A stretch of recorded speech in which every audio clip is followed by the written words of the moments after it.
Hello दोस्तों, एक बार फिर से आपका स्वागत है आपका अपने यूट्यूब चैनल बेरोजगार से रोजगार में। आज हम लोग संसद के यानी पार्लियामेंट की क्लास नंबर 2 को समझेंगे। ठीक है। कल आपको हम क्या क्या बताए थे। 79 में संसद बताए थे। 79 से 122 तक संसद की बात की गई है। 79 और 120 तो संसद की बात की गई है। 79 में संसद है। 80 में राज्यसभा, 81 में लोकसभा है। और आपको 82 बताए थे, मतलब 82 में बताए थे कि वो लोग मतलब प्रत्येक जनगणना के बाद पुनः समायोजन, मतलब प्रत्येक जनगणना के बाद राज्यसभा लोकसभा सीटों में बढ़ोतरी की बात की गई थी। हो गया। 82 तक बात किए थे। आज 83 बारे में बात करेंगे हम। का 83 मतलब 83 के बारे में हम लोग बात करेंगे। ये क्या कहता है 83? 83 कहता है सदनों की अवधि और कार्यकाल। जो राज्यसभा है और लोकसभा, उसकी अवधि क्या क्या है और उसका कार्यकाल क्या क्या है, उसके बारे में बात करता है। राज्यसभा लोकसभा अवधि के और उसके कार्यकाल के बारे में बात करता है। सदनों की अवधि और उसके कार्यकाल के बारे में बात करता है। ठीक है। तो देखिए, राज्यसभा की जो है कार्यकाल कब तक है, तो कहेंगे जब राज्यसभा के राज्यसभा का सदन है, इसे कभी आपको पता है कभी इसे भंग या बिगेटेड नहीं किया जा सकता, मतलब इसे बीच में नहीं खत्म किया जा सकता। ये स्थायी मतलब परमानेंट है। इसे राष्ट्रपति जी भंग नहीं कर सकते हैं आर्टिकल 85 से। ये क्या क्या सदस्यों का कार्यकाल इसके होता है 6 साल तक के। कितने? पूरे 6 ईयर तक के है। कितने सदन की अवधि पड़ रहे हैं आर्टिकल 83। आपको पूछता है जो राज्यसभा लोकसभा उसकी सदन की अवधि कब तक रहेगी, किस आर्टिकल में, तो कहेंगे आर्टिकल 83 कहेंगे। और कब तक कहेंगे राज्यसभा के, कहेंगे 6 साल। और हर 2 वर्ष में आप ध्यान देंगे कि इसके 2/3 सदस्य रिटायर होते हैं। और जब 2/3 सदस्य रिटायर हो जाते हैं तो उसी पे चुनाव हो जाता है। उसी पे चुनाव हो जाता है, तो कहते हैं भैया 2/3 सदस्य रिटायर हुए इस राज्य से इस वर्ष, यहाँ पे चुनाव होगा। तो कहते हैं भैया आर्टिकल 3 कहता है राज्यसभा के अवधि कार्यकाल के बारे में बात करता है। राज्यसभा कितना है भैया, कहेंगे 6 वर्ष तक रहते हैं। जब कोई राज्यसभा चुन के जाता है तो कितने 6 वर्ष तक जाता है। और लोकसभा, लोकसभा कहता है ये स्थायी सदन है, मतलब अस्थायी मतलब टेम्परेरी है। इसे राष्ट्रपति जी 85 से भंग कर सकते हैं। इसे राष्ट्रपति जी भंग कर सकते हैं। इसके सदस्य का कार्यकाल 6 वर्ष तक होता है। कितना? 6 वर्ष, 5 वर्ष तक, सॉरी 5 वर्ष, ध्यान दें कितने, 5 वर्ष तक होता है। क्या भैया ये लोकसभा के सदस्य 5 वर्ष तक, 5 वर्ष तक रहते हैं। आर्टिकल 83 बात करता है लोकसभा राज्यसभा के सदस्यों की कार्यकाल कितने वर्ष तक रहते हैं। राज्यसभा के ध्यान देंगे 6 वर्ष, लोकसभा कहेंगे 5 वर्ष। बस इतनी बातें इसमें ध्यान देंगे। फिर आपको बात करेंगे 84, सदस्यों की योग्यता क्या है। अगर किसी को राज्यसभा या लोकसभा के चुनाव में खड़ा होना है तो इसकी योग्यता क्या है, उसके बारे में बात करते हैं। वो भारत का नागरिक हो, पहली बात तो। और राज्यसभा के सदस्य सदस्य राज्यसभा के चुनाव में खड़ा हो रहा है तो 30 वर्ष का ओवर पूरा हो जाए। और लोकसभा के चुनाव में खड़ा हो रहा है तो उसका मतलब एज लिमिट 25 वर्ष हो जाना चाहिए। ठीक है। और वह संघ या राज्य, केंद्र या राज्य के किसी भी स्थानीय प्राधिकरण के अधीन कोई लाभपत पे ना हो। वह संघ, राज्य या किसी भी स्थानीय स्थानीय प्राधिकरण के अधीन कोई लाभपत पे ना हो। इतनी बातें उनको ध्यान रखनी होगी। कोई दिक्कत और कोई परेशानी नहीं है यहाँ तक के, कहेंगे गुरुजी ना ही कोई दिक्कत और ना ही कोई परेशानी है, यहाँ तक के आगे चल सकते हैं। फिर आर्टिकल 80, पहले उनकी अयोग्यता बात कर ले। 85 पे जाने से पहले पहले उनकी अयोग्यता की बात कर ले। मतलब एक तो हो गया भैया उनकी योग्यता ये होनी चाहिए भारत के नागरिक हो। राज्यसभा के लिए भैया 30 वर्ष, लोकसभा के लिए 25 वर्ष उनका एज पूरा हो गया हो और कोई लाभ पे ना पात्र हो तो वो खड़ा हो सकते हैं राज्यसभा लोकसभा के चुनाव में। अगर मान ली उनकी अयोग्यता क्या होनी चाहिए, कमी न रहे, सब कमी न रहे उनके अंदर की जो राज्यसभा या लोकसभा के चुनाव में खड़ा हो रहा है तो उसके अंदर अयोग्यता मतलब वाणिज्य अयोग्यता, मतलब इसके कमी ये ना रहे। 102 यही कहता है, आर्टिकल 102 यही कहता है, 102 कहता है। तो कभी पागल ना हो आगे भैया कि चुनाव में खड़ा हो पागल आदमी हो, भाषण ही नहीं दे पाए, मैं पागल आदमी हो। ठीक। या किसी गंभीर सजा से सम्मिलित ना हो, कोई उसे गंभीर सजा ना हो। और चुनाव संबंधित किसी अपराध के लिए अपराध के कारण उसे चुने जाने के लिए अधिकार से वंचित ना किया गया, मतलब कोई उसका चुनाव विवाद ना हुआ हो कि सरकार उसे चुनाव में चुने जाने से वंचित कर दिया हो, तो उसकी अयोग्यता हो जाती है। इसके लोकसभा लोकसभा के जो सदस्य होते हैं उनकी अयोग्यता, उनके अंदर एक कमी ना होनी चाहिए, नहीं तो चुनाव में खड़े नहीं हो पाएंगे। ठीक है। फिर बात करता है हम 80 मतलब 85, हम 84 देख चुके थे। अब 85 बात करेंगे। ये सब चीजें आपको पढ़ा चुके हैं राष्ट्रपति में। ये सब चीजें आपको राष्ट्रपति में हम बता चुके हैं कि राष्ट्रपति जी क्या करते हैं। राष्ट्रपति जी क्या करते हैं, आर्टिकल 85 टू, आर्टिकल 85 टू से राष्ट्रपति को लोकसभा को भंग करने के अधिकार पीएम के सलाह पे कर देते हैं। आर्टिकल 85 टू कहता है राष्ट्रपति को लोकसभा भंग करने का अधिकार है। आपको बताए थे ना, लोकसभा टेम्परेरी है, भंग किया जा सकता है। किस आर्टिकल से करते हैं? आर्टिकल 85 टू से। कौन करते हैं? कहीं राष्ट्रपति जी की सलाह पे, पीएम के सलाह पे। क्या भैया? अब ध्यान देंगे, सदन सदन सत्र जो चलता है, जो सेशन चलता है, बजट सत्र चलता है, शीतल सत्र चलता है, तब सत्र चलता है तो उसे बैठक कहते हैं लोकसभा राज्यसभा का। तो सदन में चलता है तो 6 माह के भीतर, 6 माह से अधिक का अंतराल नहीं हो सकता। जो जो लोकसभा राज्यसभा का बैठक होती है संसद में, तो उनको कह रहा है कि भैया कि उनके न सत्र में, बैठक में, एक बजट बैठक से दूसरे बैठक के बीच का 6 माह से ज्यादा ना हो। 6 माह से बीते से ज्यादा उनका बैठक ना हो कि भैया कि उनका बैठक एक साल में हो ही ना करे, एक साल नहीं, एक साल में कम से कम 2 बार बैठक होनी निश्चित है। ठीक है। 85 टू राष्ट्रपति को लोकसभा भंग करने का अधिकार हो जाता है, क्या? पीएम के सलाह पे। 85 टू का कहता है कि राष्ट्रपति द्वारा लोकसभा का सत्रवां समाप्ति का घोषणा। सत्रवां समाप्ति घोषणा आपको बता चुके हैं। बजट सत्र चल रहा है, बजट सत्र चल रहा है कि भैया बजट की बैठक चल रही, बजट पे बात हो रही है, वहां पे लोकसभा राज्यसभा सब बैठते हैं संसद में। तो जब बैठते हैं तो उसे क्या कहते हैं? बजट सत्र चल रहा है भैया, कि सेशन चल रहा है। उस समय जब खत्म हो जाता है, बैठक खत्म हो जाती है, मीटिंग खत्म हो जाती है, तो क्या वो राष्ट्रपति जी का लोग राष्ट्रपति द्वारा लोकसभा का सत्रवां समाप्ति का घोषणा, भैया ये बजट सत्र खत्म हुआ, अब दूसरा सत्र चलेगा, हम लोग बैठ चुके, सारी चीजें हो गई, उसे समाप्ति की घोषणा कौन करते हैं? राष्ट्रपति जी। बेहतरीन तरीके से आपको राष्ट्रपति में से समझा चुके हैं। आर्टिकल 85 टू ख कहता है कि राष्ट्रपति द्वारा लोकसभा भंग, वही लोकसभा भंग वही बात करते हैं। आर्टिकल 2 ख ये बात हो जाता है। ठीक, ये बात हो जाती है। संसद और पार्लियामेंट, आप देखे होंगे कि राज्य जब लोकसभा पढ़ा रहे हैं तो लोकसभा की ज्यादा पावरफुल आपको दिखाई दे रही है। क्यों? क्योंकि उसमें जनता ना डायरेक्ट चुनती है अपने उनके सदस्यों को, और लोकसभा जो है उनके जनता ना उनको डायरेक्ट चुनती है, उनके एमएलए चुन के भेजते हैं विधानसभा में। ठीक है। तो राज्य की जो विशेष शक्तियां है, राज्य की पावर बता दे आपको कि राज्य के अंदर क्या क्या पावर है, क्या क्या वो काम कर सकते हैं, उसके अंदर क्या क्या पावर है। ऐसी बात है उसके पास पावर नहीं है, पावर है, तो कौन कौन से पावर है पहले उसको हम लोग बात करते हैं। ठीक है, पहले ध्यान देंगे, उपराष्ट्रपति को हटाने की प्रक्रिया केवल राज्यसभा से ही प्रारंभ हो सकती है। क्या कह रहा है? उपराष्ट्रपति को हटाने की प्रक्रिया केवल राज्यसभा से ही स्टार्ट हो सकती है, इसे आप लोग ध्यान देंगे। अगर उपराष्ट्रपति भैया को आपको हटाना है, अगर उपराष्ट्रपति भैया को हटाना है तो वो राज्यसभा से चलेगी। विशेष पावर किसकी है? राज्यसभा की। अगर उपराष्ट्रपति कौन है आपको पता है? राज्यसभा के पदेन सभापति बन जाते हैं, तो ये उपराष्ट्रपति ही क्या है? राज्यसभा के सभापति।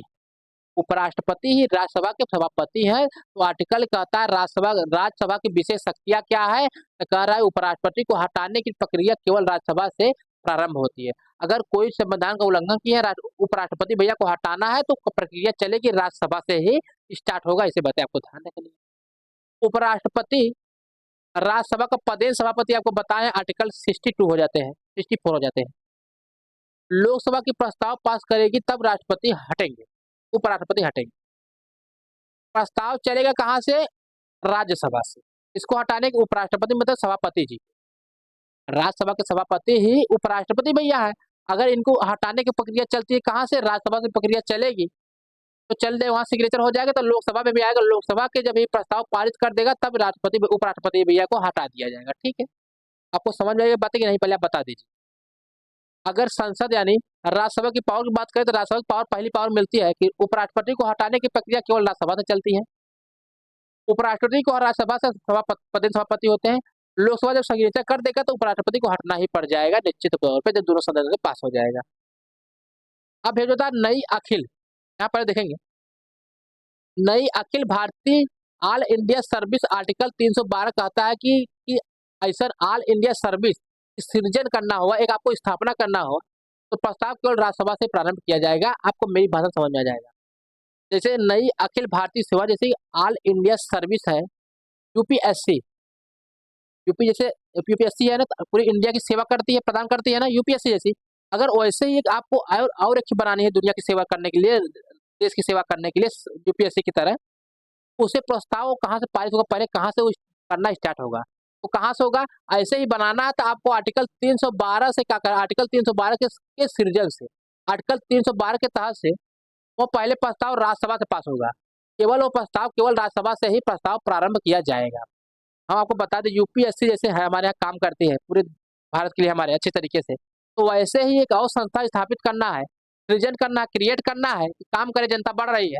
तो आर्टिकल 312 के तहत राज्यसभा से पहले प्रस्ताव स्टार्ट होगा भैया कि एक ऐसी यूपीएससी स्टार्ट करना है, ठीक है, ऑल इंडिया सर्विस के लिए ऐसे स्टार्ट करनी है। कहाँ से भैया? आर्टिकल 312 से पहले कहाँ से? राज्यसभा चलेगी। और राज्यसभा का विषयों पे जो ध्यान देंगे। अब एक बात आप देखिए, एक बात आपको क्लियर हो जाती है, अब दूसरी बात क्या कहती है? राज्यसभा के विषय पे विधि निर्माण का प्रस्ताव सर्वप्रथम राज्यसभा से ही प्रस्ताव किया जाता है, आर्टिकल 249 कहता है। इस प्रस्ताव पर कम से कम आधे राज्यों का विधानमंडल 28 राज्य आधे लोग सिग्नेचर कर, उसके बाद राष्ट्रपति को हस्ताक्षर करना होगा। हम बताते हैं आपको क्या मैटर है। आर्टिकल 249 कहता है, अगर जो राज्यसभा की आपको पता है कि संघ सूची, राज्य सूची, संवर्ती सूची। जो संघ सूची है, संघ सूची जो है, राज्य सूची है और संवर्ती सूची है। इन पे जो विषय लिखे हैं तीनों आपको बताए हैं। संघ सूची पे केंद्र सरकार करता है, राज्य सूची पे राज्य सरकार और संवर्ती सूची पे दोनों मिलकर काम करते हैं। दोनों मिलकर काम करते हैं कि नहीं? 100% बताइएगा। हाँ गुरु जी, दोनों मिलकर काम करते हैं। जब दोनों मिलकर उन पे काम करते हैं, अगर मान लीजिए जो विषय लिखा हुआ है राज्य सूची पे, तो उस पर राज्य सरकार काम करता है ना। अगर मान लीजिए कहीं ऐसा सिचुएशन आया कि केंद्र सरकार को राज्य की सूची जो विषय लिखा है उस पर कानून बनाना हो, तो कैसे बनाएगी? वही 249 यही बताता है कि अगर राज्य सरकार के विषय पे केंद्र सरकार को कानून बनाना है। आप सोचेंगे राज्य सरकार क्यों बनाने देगा? देखिए, ऐसी बात आ जाती है कि कोई पूरे देश की मामला आ जाता है, देश की हित जनता के हित की बात आ जाती है, तो मना लेती है केंद्र सरकार राज्य सरकार से कि हमें इस विषय पे कानून बनाने दीजिए, तो बनाना पड़ता है, ठीक है। तो कहता 249 यही कहता है, अगर जिस दिन ऐसी सिचुएशन आई, केंद्र सरकार कहे भैया हमें इस विषय पे कानून बनाना है, तुम्हारे यहाँ प्रॉब्लम है, कुछ कारण से बनाना है, तो राज्य सरकार बनाने देती है। कहते ठीक है, राज्य केंद्र सरकार को बनाने दे देती है, किससे? आर्टिकल 249 के तहत। अब मगर बनाने तो देगी, मगर कंडीशन क्या है कि जो कानून बनेगा तो पहले क्या होगा, इस प्रस्ताव को कम से कम आधे राज्य, मतलब हमारे 28 राज्य है ना पूरे इंडिया में, हमारे 28 राज्य है, तो कम से कम इसमें से 14 राज्य के जो विधानमंडल है उनके सिग्नेचर हो, और उसके बाद राष्ट्रपति के हस्ताक्षर होने के बाद ही कानून पारित। ये बातें आपको ध्यान रखनी। हमको बात बताए, एक बात बताए आपको, हम 312 का आता है, राज्य के पावर बता रहे हैं, 312 करता है। आप एक बार दो बार देखेंगे वीडियो को समझ जाएगा। आर्टिकल 312 का आता है, अगर यूपीएससी जैसे एक और संस्था स्थापित करता है तो आर्टिकल 312 के तहत करना पड़ेगा, और प्रस्ताव राज्यसभा से पहले पास होगा। फिर 249 का आता है भैया कि अगर जो राज्य सूची का विषय है, जो राज्य कानून बनाती है, उसी प्रकार केंद्र सरकार को बनानी है राज्य सरकार की कानून पे, वो कैसे बनाएगी? 249 के तहत, 200 आर्टिकल 249 के तहत बनाएगी। अब फिर उसके बाद राष्ट्रपति सिग्नेचर करेंगे और 14 राज्य के विधानमंडल सहमति देंगे, तभी इस पे काम हो जाएगा, ठीक है। अगर संविधान संशोधन विधेयक देखेंगे अच्छे तरीके से, संविधान संशोधन विधेयक आर्टिकल 368 पर लोकसभा के अतिरिक्त राज्यसभा में अलग से उपस्थित और मतदान करने वाले 2/3 सदस्यों के बहुमत और सदन के 50% अधिक सदस्यों की सहमति की अवस्था होती है। अगर हम बताएं आपको कि 368 होता है किसके? आर्टिकल 368 होता है जैसे संविधान में कोई संशोधन करना हुआ, संविधान में कोई नई चीज जोड़ना हुआ, तो जोड़ा जाता है। तो कह रहा है भैया, अगर संविधान में कोई भी संशोधन कर रहे हो, लोकसभा के पास ही होगा। राज्यसभा में कम से कम जान जितने उपस्थित है उसमें से 2/3 सदस्य सिग्नेचर करे संविधान संशोधन बिल पे, ठीक है।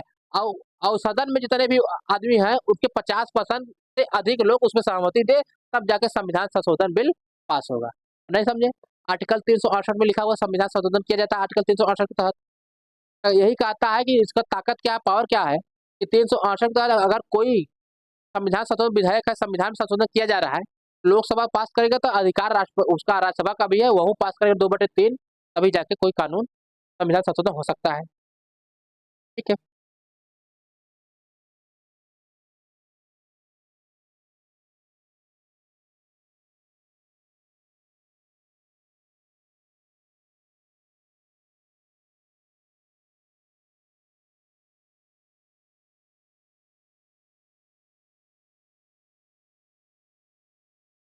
अब देखेंगे आर्टिकल 89। आर्टिकल 89 क्या कहता है? राज्यसभा के सभापति और उपसभापति के बारे में बात करता है कौन? आर्टिकल 89। जो राज्यसभा के सभापति जी होते हैं, अब आपको पता है कि जो राज्यसभा के सभापति और उपसभापति होते हैं, तो आपको पता होता है आर्टिकल 89 कहता है राज्यसभा के सभापति उपसभापति के बारे में बात करता है। आपको ये बातें बस ध्यान रखनी है।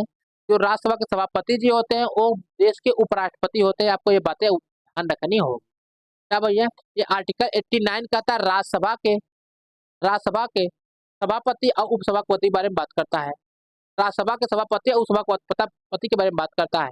ठीक है, क्या कहते हैं भैया कि मत देने का अधिकार नहीं है। अगर जानते हैं राज्यसभा में चुनाव हो रहा है तो राज्यसभा के जो सभापति जी है उनको मत देने का अधिकार नहीं। आप कहेंगे ये क्यों?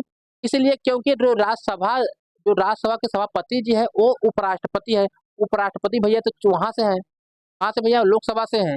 उनको पदेन सभापति टेम्परेरी बना दिया गया, तो वो सभापति जी है, इसलिए वो वोट नहीं करेंगे।